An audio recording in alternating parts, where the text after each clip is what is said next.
Hi అండి, welcome to our channel Khan's tasty kitchen.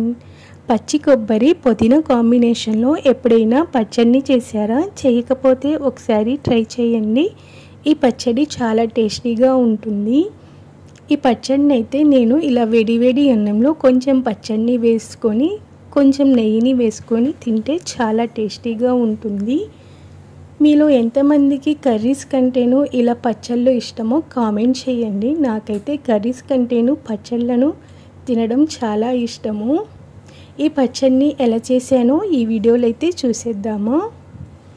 ముందుగా అయితే స్టవ్ పై ప్యాన్ పెట్టుకొని ప్యాన్ కొంచెం హీట్ అయిన తర్వాత ఆయిల్ని అయితే వేసుకుంటున్నాను. ఆయిల్ కొంచెం హీట్ అయిన తర్వాత ఇలా పచ్చిమిర్చిని అయితే కట్ చేసుకుని వేసుకోవాలి. మేము కొంచెం కారం ఎక్కువగానే తింటాం కాబట్టి నేను కొంచెం పచ్చిమిర్చిని ఎక్కువగానే వేసుకున్నాను. మీరు కొంచెం మీ కారానికి తగినట్లు పచ్చిమిర్చిని అయితే వేసుకోండి.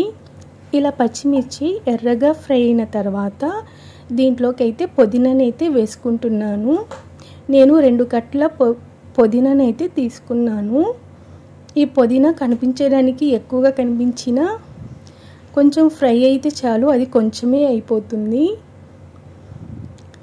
చూసారా, ఇందాక ఎంత ఎక్కువ కనపడింది కదా, ఇప్పుడు ఫ్రై అయితే కొంచెమే అయిపోయింది. ఇలా ఫ్రై అయిన తర్వాత దీంట్లోకి అయితే చింతపండునైతే ఒకసారి కడిగేసేసుకొని ఇలా చింతపండుని కూడా వేసేసుకున్నాను.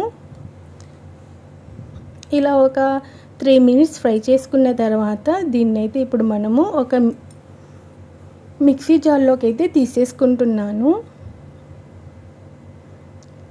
అదే ప్యాన్లో ఇంకొంచెం ఆయిల్ని వేసుకొని పచ్చి కొబ్బరిని అయితే ఇలా చిన్న ముక్కలుగా కట్ చేసుకున్నాను. ఈ పచ్చి కొబ్బరిని వేసుకొని ఫ్రై చేసుకోవాలి.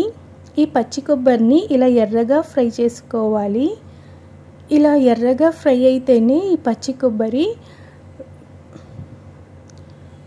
పచ్చడి అనేది చాలా టేస్టీగా ఉంటుంది. ఇలా ఫ్రై అయిన తర్వాత ఈ పచ్చి కొబ్బరిని తీసుకున్న తర్వాత ఇలా ఒక జార్లోకి అయితే తీసేసుకోవాలి.